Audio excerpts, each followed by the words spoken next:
It's 30 minutes after 8 o'clock here on kind of a chilly Tuesday morning here, looking out on the square in downtown Wadsworth. We've got 27, 28 degrees out there. Supposedly, there's going to be partly sunny skies. We're hoping that will take place, that prediction, for a little bit later on today. But in the studio with us, of course, every month, Live at the Library goes on, provided by Thomas Siegel and our friends at Ormaco.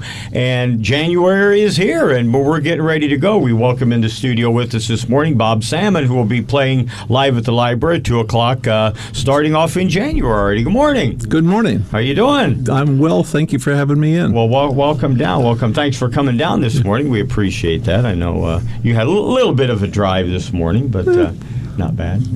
It wasn't bad or that. And Bob is in to talk to us about what he's going to be talking about and playing on Sunday at the library. And we're always kind of interested, Bob, in how you and Ormaco kind of discovered one another, so to speak. So how did that come about? Well, there's a email service that I subscribe to, and there was a notice in there that said they were looking for performers for the 2020 season. Mm-hmm. And I sent them an email thinking that, like a lot of things that I do, I'd never hear from them again.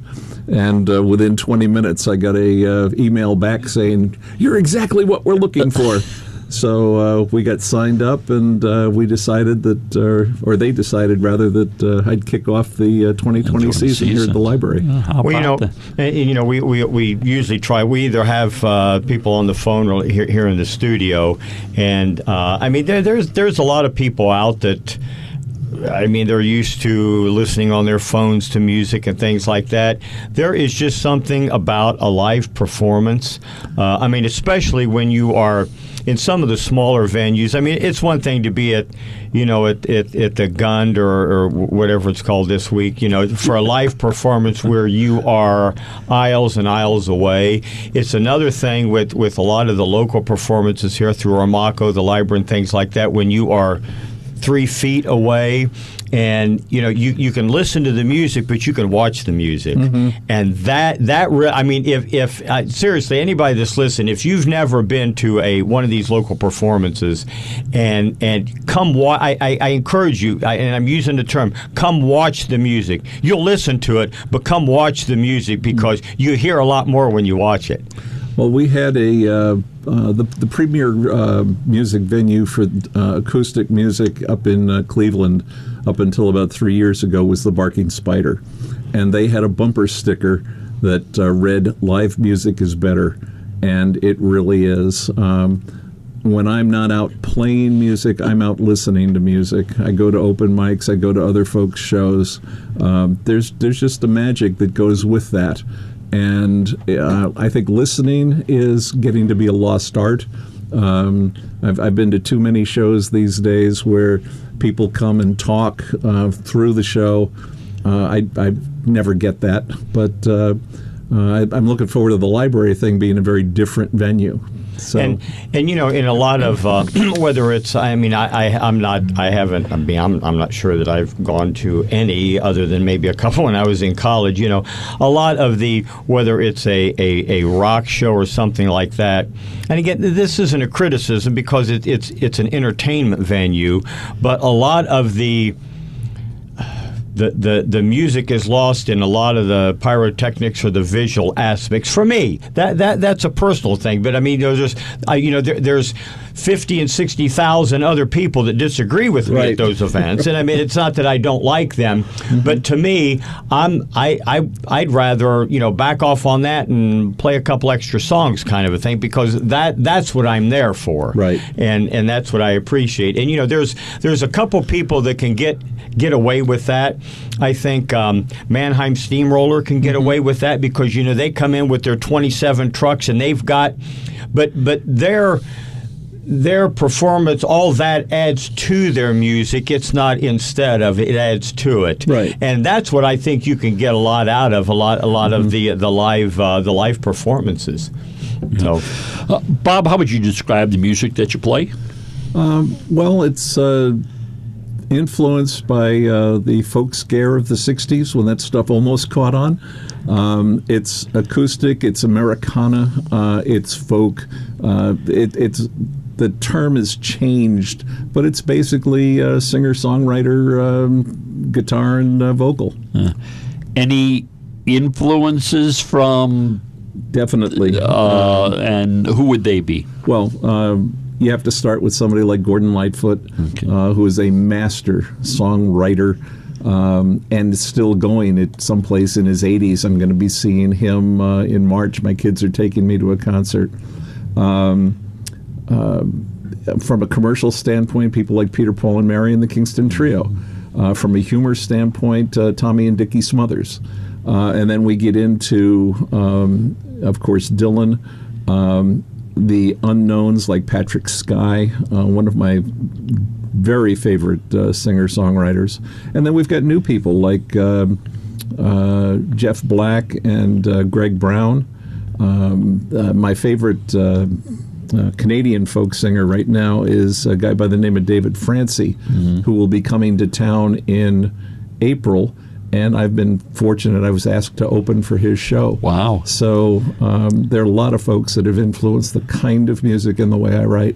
So has music been put food on the table? Has it been a hobby? Is it grown into one thing or the other? How did you end up doing what you do? I lost a poker game. There you go. Yeah. Lost the bet, yeah. My background is I've got a BA in education. I taught for a while. I ran an ad agency for 18 years. I ran a software company for a number of years. Music has always been something that I've done pretty much on the side. But since I retired 6 years ago, it is what I am doing. I've got some minor, small projects. I do music videos for people. I do, other stuff. But music has gotten the focus. I had gotten away from it for 23 years while I raised my kids. And in 2008, I got back into it, and it's been nonstop since then. Do you write all of your own stuff? Yes, no, a little bit of everything? My shows are a combination of original and cover songs. Sunday at the library, I'll be doing all originals. Because that's what this is about. It's the Art Council, and it's going to be about songwriting. I'm a member of Cleveland Songwriters, and Summit County has a group called Songwriter Summit, and those are two organizations geared towards promoting the art of songwriting. And so that's where I'm at these days, is passing this art, this whatever you want to call it, on to those that are coming up behind us. Do you approach that both ways? Does the music, it's like, I really like this tune, and now I got to find some words to go, or is it the other way around, or both? I mean, do you end up coming maybe with an idea and the thoughts first, and then develop the music around it, or vice versa? The lyric, and for me, the lyric and the music generally come together. I'll be sitting around, and I'll have a little lick going on the guitar, and there'll be something that occurs to me. But I carry a notebook all the time, and I'll write down little phrases that occur to me as I'm driving, for example. And sometimes that turns into things, sometimes it doesn't. Mm-hmm. Interesting. Yeah. Okay. In that 60s, mid to late 60s, early 70s, when you were, kind of getting started, and you mentioned, the Kingston Trio and all of that. Why do you think you went that way, and opposed to, more of a harder sound, a harder rock sound that we get from guitar and that? Is it just something, just the music, kind of clicked with you, as opposed to, let's say, a harder form of the guitar? That's a really great question. I think basically the thing that appealed to me about the folk movement in general was the fact that it was lyric based, and the message was what was important when I was getting started. I was young enough to not really have any true opinions of my own, and so I was, learning from what I was listening to. You go back to people like Woody Guthrie and Pete Seeger, and those were those were writers and performers who had a message, and I didn't feel that message in the Beach Boys or the Beatles or the other acts that were popular at that time. I was not writing at that time. I didn't really start writing until probably early 70s. So I was really relying on what I felt was important in terms of social message. And then, because I was new at guitar playing, I wasn't that good. So the lyric was always what was important to me, and still is today. Was music a part of your growing up? Did other family members also involved in music, or were you kind of on your own here? Well, I'm the eldest of four, so I started. There was always a piano in the house, and I had about 3 weeks' worth of piano lessons, which I wish today I had continued, because I don't play piano. My brother, who is the next one down in the list, is a very accomplished keyboardist and guitarist.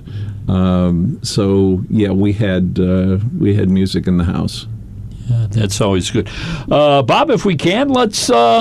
Can we hear something that you'll be performing on Sunday at the Wadsworth Public Library? Absolutely. This is a song I wrote a couple of years ago, inspired by an incident at an open mic. It's called Blue. No, it's not Bluest Eyes. This is Echo of a Favorite Song.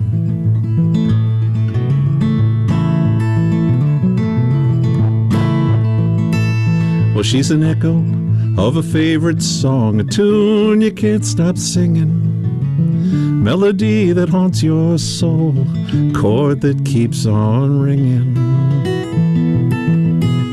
And she's a warm breeze on a cloudy day, a soft rain that you remember, silence when the thunder fades, the warmth of a glowing ember. And you recall when you first saw her, how the room faded away, how the laughter in her eyes stole your breath away. You remember when you met her, how you looked into those eyes, found what you'd been seeking across the years and miles. Well, she's an echo of a favorite song, a tune you can't stop singing, melody that haunts your soul, chord that keeps on ringing. And she's a warm breeze on a cloudy day, a soft rain that you remember, silence when the thunder fades, the warmth of a glowing ember. And the first words that you said to her got tangled in the air. She didn't seem to notice, and you breathed a silent prayer. Then she offered you her hand, her touch set you afire. And you knew at that moment she was all your heart desired. And she's an echo of a favorite song, a tune you can't stop singing, melody that haunts your soul, chord that keeps on ringing. And she's a warm breeze on a cloudy day, a soft rain that you remember, silence when the thunder fades, the warmth of a glowing ember.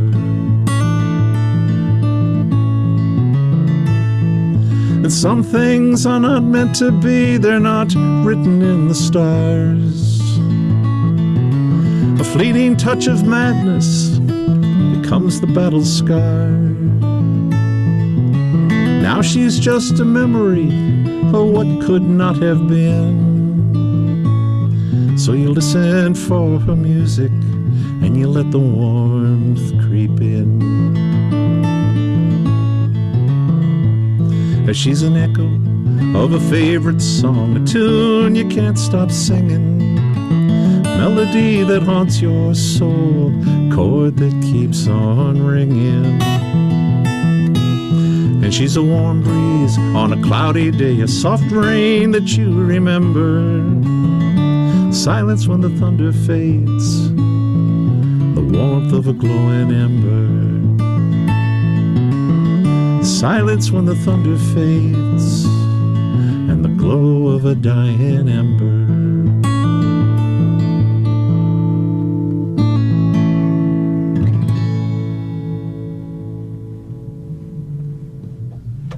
Wow. Yes. Wow. Thank you. Wow. That's one of my favorites.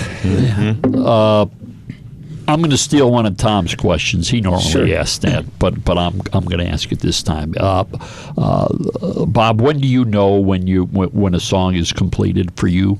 Is it? What a great question that is. Songs are never completed. They are never completed. You know that you get to a point where you stop, but they're never finished. You don't write a song, you rewrite a song. And I stole that line from my friend Jerry Allen. If you're listening, Jerry, hi. I've been known to rewrite things on stage because either I've forgotten a word or something occurs to me. Like in that song, there is a word change from the way it was originally recorded. And you'll never know it by listening to it, but it's a better song now because of that one word change. Now, in a live performance like that, I mean, it's very, very easy and very expected, very typical of like if you're in a jazz band, a jazz musician, the saxophone player is going to get up. There's a lot of improv. Okay, now, of course, there's no improv in a song like that. But when you are in a live situation like that, do you find yourself reacting, changing with the way that you see the audience reacting to a song? Absolutely. So that song, not a lot, but that song, at least to you, it's going to sound different to one audience than it does to another, possibly. Yeah, and the whole show will be different. Because I'll change up song order, I will change introductions, I will change lots of things depending on reaction to the audience. There is a place in Medina, P.J. Marley's, that has an open mic run by Gary Hall every Thursday night. And that crowd changes from time to time in terms of how they approach the songs that are being played.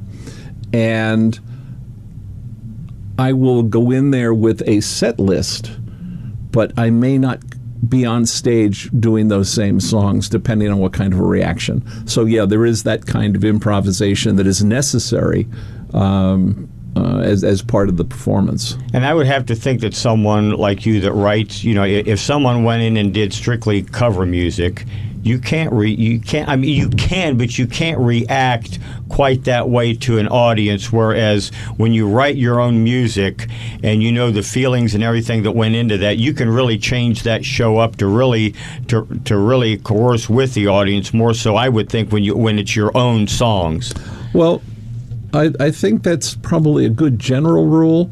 But I don't do anything in the worlds of cover music that I don't have an emotional connection to. Okay. That's why I've selected the song to begin with, is because I feel, when I mentioned Jeff Black earlier, almost nobody knows who Jeff Black is. But he writes some music that touches me, and I go, that's a great song. People need to know that song. They need to listen to this song because it's a really good tune.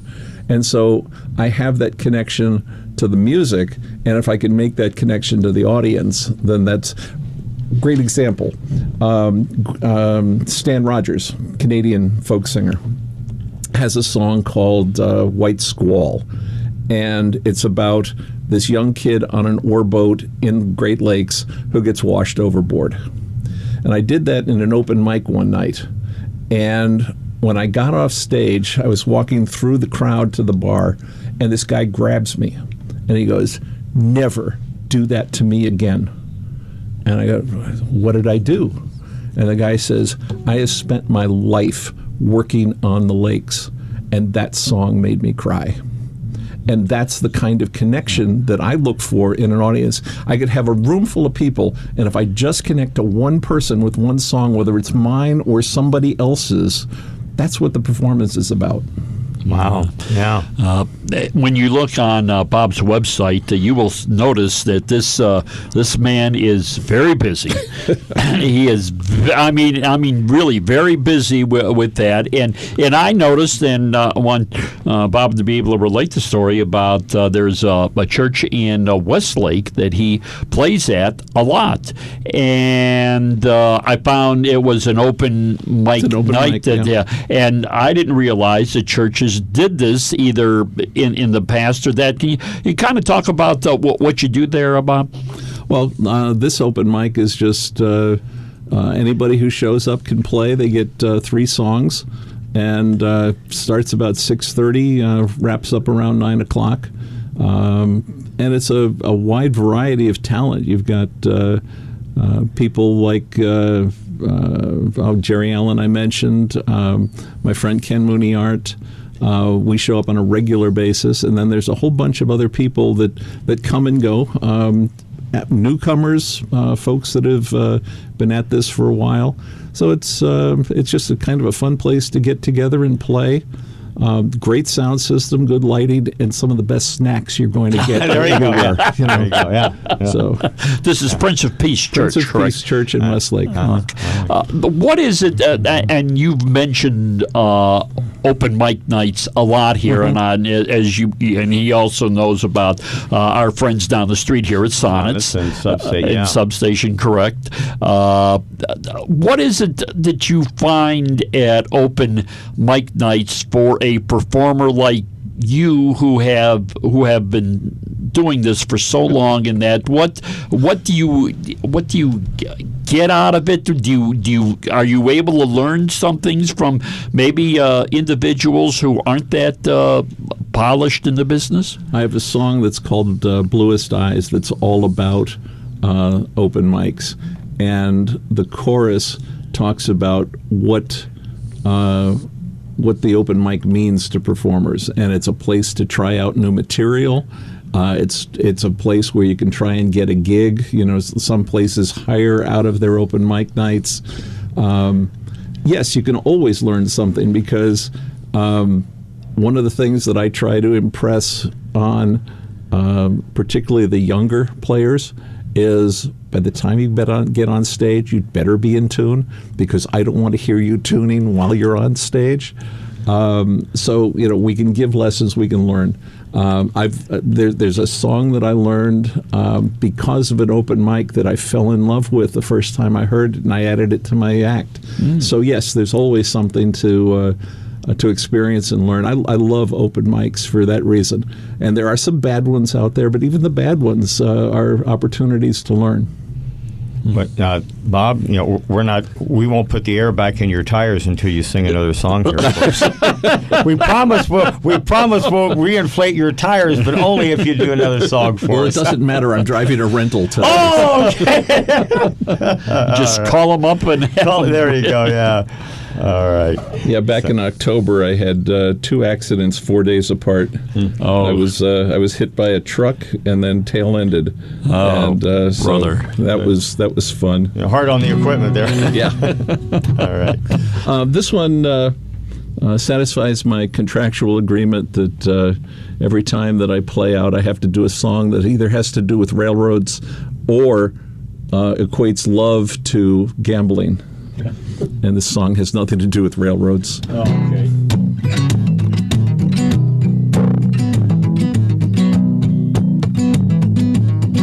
A voice inside me let me know it was way past time to let her go. We weren't working anyway, and there was nothing left to say. Once thought that we might still be friends. That's not how our story ends.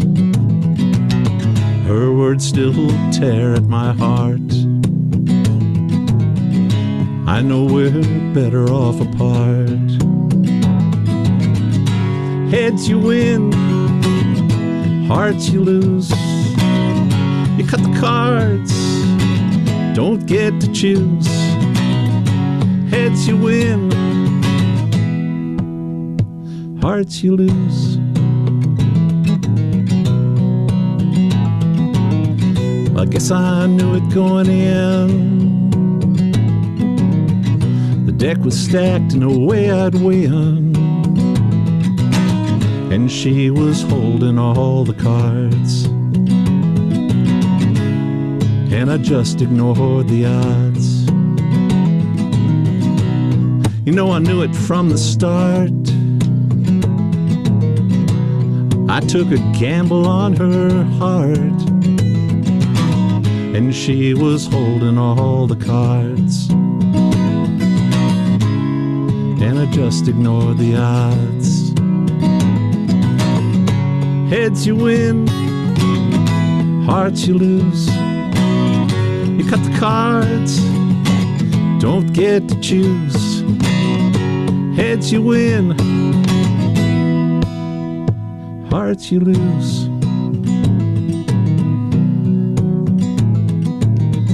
Ignored the voice inside my head.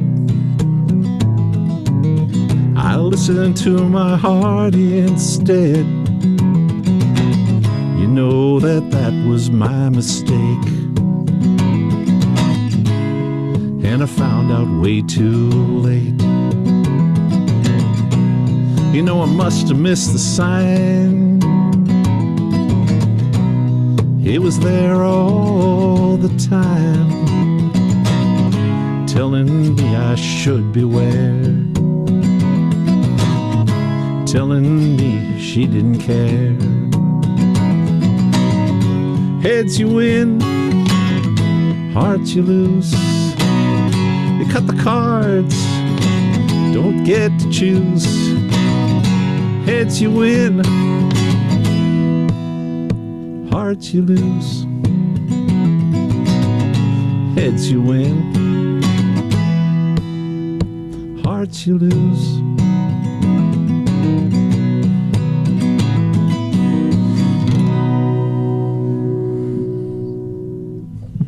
Wow, very good. That's amazing. Bob, do you have? Can people just listen to your music live, or do you have any records or CDs? You know what venue we're talking between us here, but do you have any music that out there recorded? Yes, I do have a CD that I did back in 2009, and the new CD should be out by April. That's been in the works for 4 years. And you can stream it. If you go to my website, bobsammon.com, there is a page that has links to streaming sites. And if you want to buy it, if you don't find me at a venue, you can download from Apple iTunes. So those are some places that you can find the music. And you can hear Bob for free. Mm-hmm. Free. We mentioned that up at the library this coming Sunday from 2 to 3. And get there early so you get a seat. Mm-hmm. And I'll do that. You'll be there before everybody. So, getting the seat's the important part. Well, and the good news is you had your dry run down here because you know where you're going now. Instead of turning right to go to the studio, just turn left to go to the library. You're right here. You could walk there from here. If you park at the wrong place, all you have to do is walk down the street. So you sort of had your dry run at Wadsworth. You guys were really easy to find. So. Have you ever performed here in Wadsworth? I have not. Sonnets has been on the list for a long time, but for some reason we just haven't gotten around to it. But we'll get there. We'll get there. It's one of those legendary places that we all want to play. So right. Well, very good. I'll get around to that. Well, good. Awesome. And when you do play down there, if let us know, maybe we can have you back on. I'd be happy to do that. And thank you so much for having me in today. This was a blast. I just really enjoyed this. Once again, Sunday 2 to 3 at the Public Library. You can hear Bob. Right. Live at the library, brought to you by Thomas Siegel and Armaco. Have a safe trip back. Safe trip back and back again on Sunday. All right. Thank you so much. Thanks again, Bob. We appreciate it. It's 9 o'clock here on 97.1 Wadsworth Community Radio.